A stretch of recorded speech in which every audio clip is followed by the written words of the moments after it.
Berjumpa lagi dengan saya, salam sejahtera semuanya, khususnya buat warga Jawa Barat dan umumnya buat semuanya. Di video ini kita akan sedikit ya mereaksi dan juga sedikit berkomentar tentang isu yang sedang hangat atau video yang sedang viral, yang tentu saja kita bisa ambil pelajarannya, ya bisa ambil hikmahnya, yaitu tentang video Pak Rocky Gerung, salah satu pengamat besar di Indonesia, seorang ahli ini ya filosofi juga ya, filsuf ya, dan juga pendidik ya, dosen juga, profesor juga ya guys ya. Ini tentang komentar beliau yang kontroversial, yaitu mengenai program kirim anak nakal ke barak itu disebut sebuah kedangkalan guys. Oke, sebelum dilanjut ya jangan lupa untuk subscribe dulu ya supaya lebih meriah ya guys ya. Ya kita akan coba satu persatu, kita akan mereaksi atau ikut berkomentar ya. Ini salah satunya video dari Rocky Gerung. Kirim anak ke barak itu dangkal. Barak itu didisiplinkan tubuhnya. Kalau kita belajar teori-teori disciplinary society oleh Michel Foucault misalnya. Fungsi barak militer mendisiplinkan tubuh. Bukan mengajak orang berpikir. Apa istilahnya deh? The docile body. Tubuh yang didisiplinkan. Yang ditekuk, dibentuk. Anak itu nakal karena kreativitasnya bertumbuh. Diperlukan pedagogi. Yang dihasilkan oleh Deddy Mulyadi ada demagogi itu. Kirim ke barak itu. Kenapa enggak Gibran dikirim ke barak?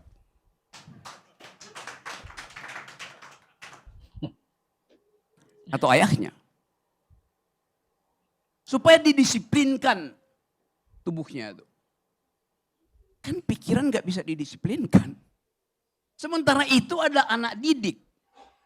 Bagaimana mendisiplinkan pikiran anak didik? Justru anak didik itu diprovokasi untuk berpikir nakal. Itu formative years-nya di situ kok. Pikiran kita itu dibentuk di dalam usia 5, 7 sampai 13 tahun. Di situ kenakalan itu fungsinya kreatif. Ya tentu aja ada emak-emak yang bilang, oh bagus anak gue masukin di situ tuh. Supaya berharap setelah masuk barak langsung dilantik jadi mayor. Lalu dalam 2 bulan jadi letkol.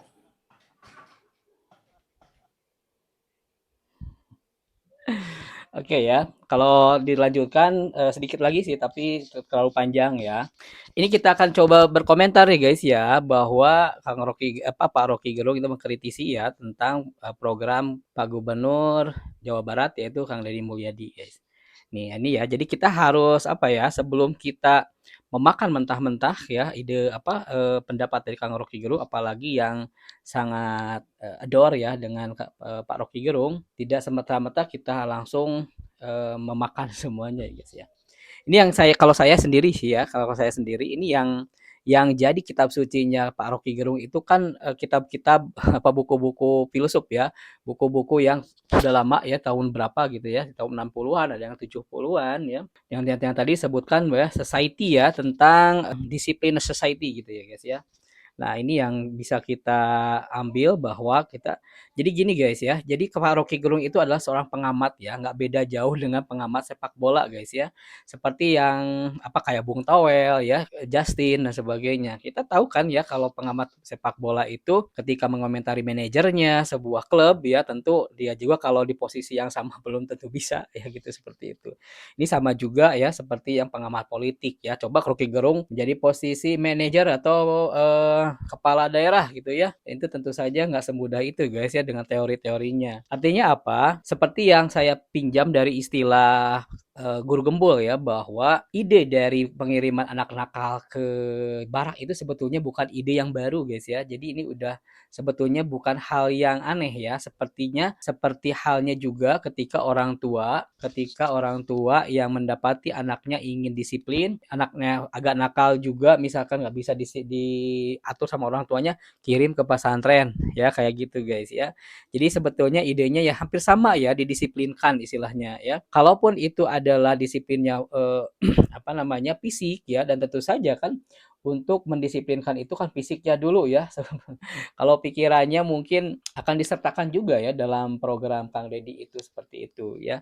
Jadi untuk membentuk habit lah sebetulnya ya. Jadi sekali lagi objektif itu kan tujuan awalnya dari program Kang Deddy Mulyadi ini adalah untuk mengurangi tawuran ya, untuk mengurangi kenakalan-kenakalan seperti minuman-minuman keras ya, dan juga judi online, dan juga kecanduan game online dan sebagainya. Nah, ini tentu saja ya nggak bisa kon untuk mendisiplin pikiran kayak gimana gitu. Aduh. Tapi ya itulah teori, teori selalu selalu teori ya guys ya. Dan yang itu ya kalau perspektif saya sendiri. Kemudian kalau perspektif dari warga Jawa Baratnya sendiri ya guys ya, seperti saya sendiri misalkan ya, lihatnya adalah ketika gubernur itu nggak apa ya, untuk pemimpin itu yang beliau bilang dangkal gitu ya, pemikirannya dangkal guys ya, buat apa tinggi-tinggi ya, buat apa dalam-dalam pemikiran, sebuah pemikiran kalau nggak kerasa sama warganya gitu ya, nggak kerasa sama warga Jawa Baratnya ya, seperti itu, buat apa gitu ya, pikiran tinggi-tinggi ya, ada ide 10 ya, nggak jadi-jadi semuanya, mending ide satu tapi memang terlaksana ya guys ya. Dan juga yang dibutuhkan kita itu ya, masyarakat itu gini guys ya, jadi sebetulnya rakyat Indonesia itu atau warga maupun di provinsi manapun kayaknya udah terlalu jenuh ya, udah terlalu muak ya dengan gaya-gaya kepemimpinan gubernur-gubernur yang template. Saya sebutnya gubernur template ya. Artinya apa? Gubernur yang menjalani sesuatu atau rutinitas yang sudah sebelum-sebelumnya. Jadi nggak ada gebrakan, nggak ada pemikiran, nggak ada aksi ya, seperti itu. Jadi gubernur template ya. Makanya ketika Kang Deddy punya gaya pemimpinan yang nggak template ya, yang memang anti mainstream kayak gitu, semuanya pada kaget, semuanya pada mengkritik, semuanya pada berkomentar guys ya. Nah, ini yang saya sebut ya, seperti harus sebutkan ya sebetulnya ya, kayak Khofifah ya, kayak Ridwan Kamil. Kalau saya itu gubernur-gubernur template ya. Ya, template maksudnya ya gitu-gitu aja sok. Kita ingat kan ketika Ridwan Kamil, kemudian Khofifah sebelum, contohnya aja Khofifah, contohnya Gubernur Jawa Timur atau Gubernur yang lainnya aja ya. Ketika belum ada KDM ya, itu santai-santai aja, nggak ada kritik, nggak ada apa. Pak Ridwan Kamil juga dulu gitu, nggak ada kritik, nggak ada apa, karena memang template. Kayak udah biasa aja gitu. Nah ketika ada Kang Deddy, kok oh ini berbeda ya, beda beda banget ya. Ini mah terlepas dari masalah dia gubernur konten dan sebagainya, saya nggak membahas itu ya, seperti itu. Jadi lebih ke apa yang dibutuhkan masyarakat sekarang ya. Jadi kalaupun gubernurnya misalkan pikirannya yang disebutkan pendek, lebih baik seperti yang disebutkan oleh Kang Deddy, lebih baik pikirnya pendek tapi bermanfaat ya, daripada daripada gubernur yang dalam-dalam pemikirannya. Coba deh ya, semua gubernur juga ya di wilayah lain ya, kurang apa ya, tajam-tajam, ada yang tinggi sekolahnya dan sebagainya, buat apa, tapi nggak kerasa guys ya. Nah, seperti itu. Jadi pinginnya yang bersih gitu ya guys ya, yang punya rasa, yang punya kerasa banget kasih sayangnya kepada warganya gitu. Jadi asap punya bapak lah, seperti itu. Nah, ini ada videonya yang Kang Deddy ya. Kang Deddy menjawab dengan santainya ya, seperti ini guys. Saya memilih menjadi orang yang berpikiran dangkal, tapi melahirkan hamparan tanaman. Daripada mengaku pikirannya dalam, hanya membuat banyak orang tenggelam.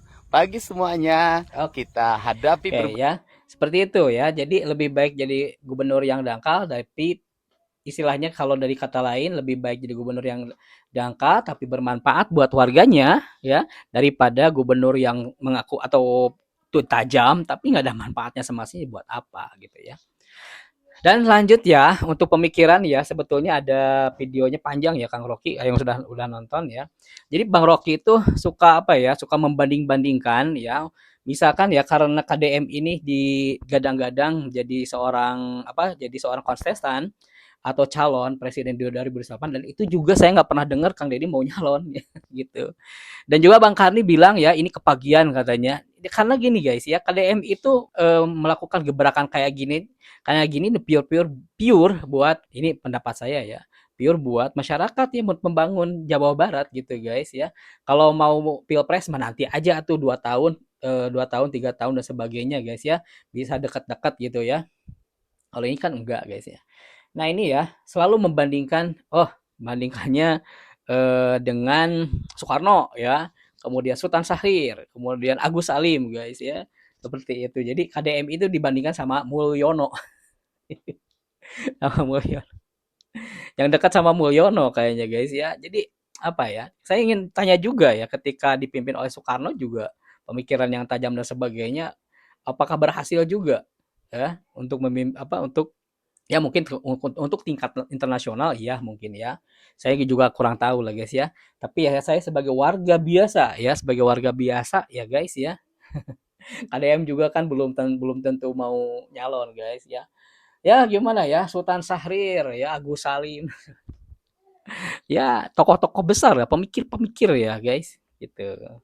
Tapi ya kembali lagi ya, karena kitanya juga kan, masyarakatnya juga nggak belum makmur ya, gimana mau IQ-nya naik, bagaimana mau IQ-nya naik kalau kemakmurannya juga nggak ada guys ya. Makmur juga maksudnya udah merata belum nih kemakmurannya, kan nggak. Bagaimana mau makmur kalau korupsinya belum diberantas, kalau buat rakyatnya PBN-nya, alokasi dana dan sebagainya banyak diselewengkan. Mau gimana tuh guys ya? Jadi kalau Rocky kan pengen naik tingkat IQ-nya ya, tingkat IQ masyarakat. Ya harus harus sejahtera dulu lah ya, harus sejahtera dulu ya. Artinya harus diberantas dulu ininya apa, korupsinya, dibenerin dulu pejabat-pejabatnya gitu guys. Ya gimana mau naik kata guys. Yang dipikirannya juga buat sehari-hari. Gitu guys ya, itu sebetulnya banyak yang ingin saya tampilkan ya dari komentar-komentar teman-teman netizen juga ya, tapi ini bisa takut kepanjangan, nanti aja di next ya. Gitu aja guys ya, tetap tetap rukun sih, tepat rukun ya. Perbedaan luar biasa guys ya, perbedaan pendapat pro dan kontra dalam dunia demokrasi itu kan sudah biasa guys ya. Yang penting jangan sampai personal, jangan sampai kita saling ribut ya, gara-gara yang nggak terlalu ini guys ya, buat manfaat buat kita sendiri. Begitu ya guys ya, salam semuanya, semoga sejahtera, semoga Jawa Barat semakin maju, umumnya Indonesia semakin banyak pemimpin-pemimpin yang benar-benar yang bekerja untuk rakyat ya, bukan bekerja untuk diri, bukan untuk memperkaya diri guys. Salam.